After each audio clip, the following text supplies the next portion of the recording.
The Boogaloo Bois, we are not white supremacists. We are nor left nor right. We're center libertarian. And we stand for rights for all. It doesn't matter if you're black, white, brown, any other color of the spectrum. Does the media just paint a bad picture of you guys, or is there any? We're labeled as white supremacists. We're labeled as far right. We're labeled as, far right militants or any insurgents. But we believe in the non-aggression principle where, it's fuck around and find out.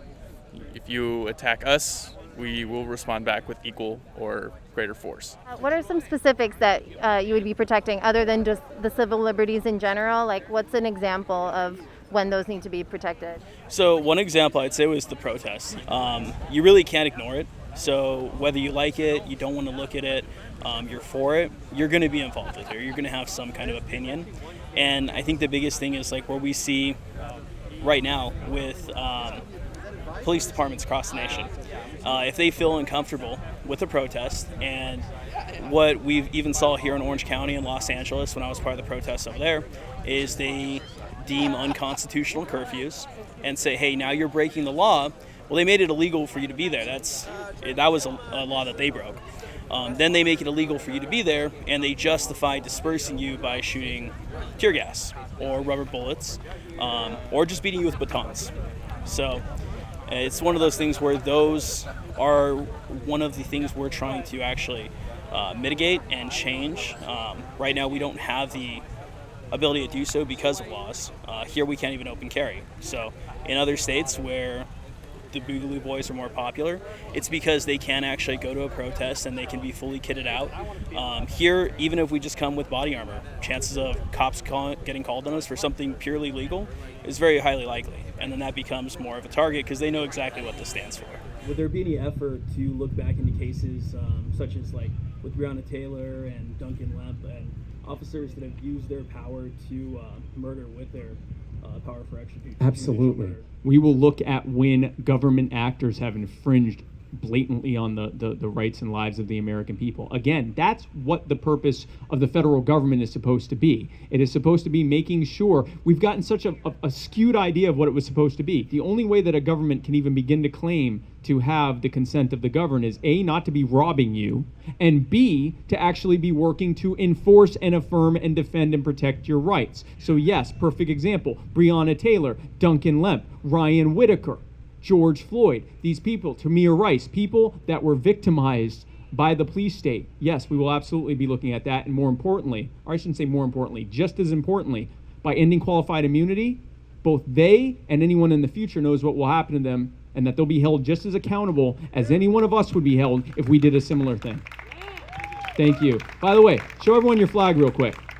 I'd like to give a shout out to the friendly neighborhood journalists of the CNN movement.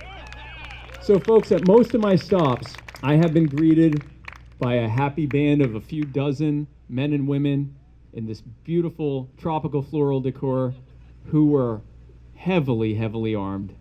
And I have never felt safer, and neither have any of the other people there, because we knew that anyone who was looking for a barrel of fish to shoot at will have to look somewhere else. Now, unfortunately, because of the way the laws are here, thanks to the Mulford Act and other California state gun laws, we can't have open carrying here, and that's unfortunate. That ends with Jo Jorgensen in the White House. What would you say to people who would be worried about armed civilians versus police possibly getting in a shootout or anything like that? If anything, I think it's actually better. Armed societies are polite societies. If you know that the guy next to you probably has a gun, you're going to sleep a little bit safer knowing that your neighborhood is a little bit more protected. You don't have to wait 30 minutes for a police response that you have to hope is going to be a response that's positive to you. If you're of any kind of color, you have a big chance of, even if you call the police, you survive whatever encounter it is, let's say it's a home invasion, and you take down your target that then enter your home, you still have a pretty high chance of the police then entering your home and killing you. So I think a armed populace is something that is scary right now because it's not something we're used to, but I think that there are a lot of civilized societies. If we look at Switzerland and Finland, where we have the left, they say, hey, we want their health care. And the right says, okay, well, we want these gun laws where we can all open carry. We have countries out there that are doing both of these things because they're doing it very smart and minimized with local government.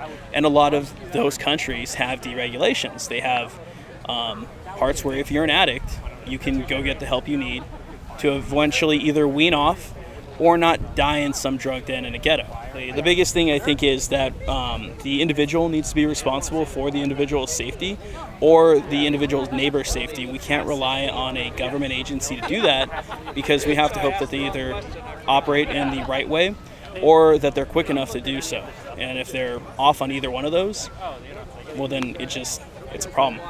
And I would like to add that use of tear gas is technically a war crime, and it's still legal for police to use it against civilians. So why is it too abusive for war, but not against its own citizens? What do you call it when the police don't announce themselves? No-knock raids? Yeah. No-knock raids are unconstitutional. It's you're not getting a right of due process to be accused before is innocent until proven guilty. It should be a formal charge. Yeah, it should be a formal charge before getting raided. And even the active raid, you're entering private property without consent, which is unlawful. And I've had a couple intruders in my house before that have been warded off with firearms, and I've never had to take a shot, or I've never been close to having to take a shot. But if a police came into my home and I thought it was an intruder, meeting armed force with armed force, I'm most likely going to die. Right. Yeah, like Spike mentioned, Breonna Taylor. That was an example. Duncan Lemp. Duncan Lemp, and also the name Christopher Ledbetter, who was trying to expose pedophilia within the McLeod Police Department in Oklahoma. And off-duty police departments were trying to assassinate him and pull him out of his car. And they actually got government agencies. They had, I believe, the FBI was involved and the FBI ATF. was involved, yeah. There was a couple charges formed up, and there's actually a couple legal processes still going on. Some GoFundMes for Christopher Ledbetter.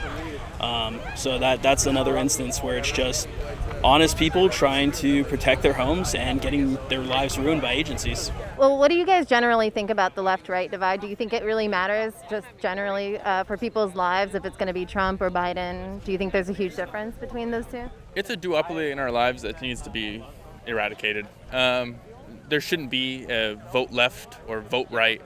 It should be vote for who you best believe in, who will obtain the morals that you stand for. So I don't even think just 3 options is enough. I think people need to have more. If you want to have 70 options and that's too difficult, well, then you don't have business voting. But if you're not going to vote because you can't vote third party and you don't want to vote for either pedophile, then, I'm not going to shame you. Okay, fine, don't vote for a pedophile. I think educate, learn the better option. But, with no voting for pedophiles. We're not doing that in 2020.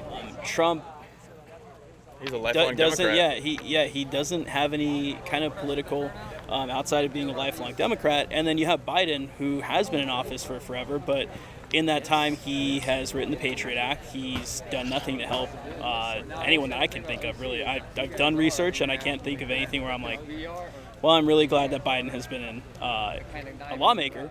So in that time, the fact that think that he's going to do anything now is just ridiculous. Also, stop the NRA. The NRA, they have worked with Joe Biden for years on end to write in multiple bills, and I hate when people link us into NRA because they are not a part of us. They are moving farther and farther towards the left. What is the NRA even trying? What is their goal right now? Money. That's all it is. They're not for gun owner rights. They're not for gun owner politics. It's for money, and they lobby for who's going to give it to them. That's all it is. It's just another agency that needs to be eradicated. Or not agency, but what would you call it? Business? Association. Association. Yeah, no, I mean, it's lobbying business. group. Yeah, business. Get rid of them.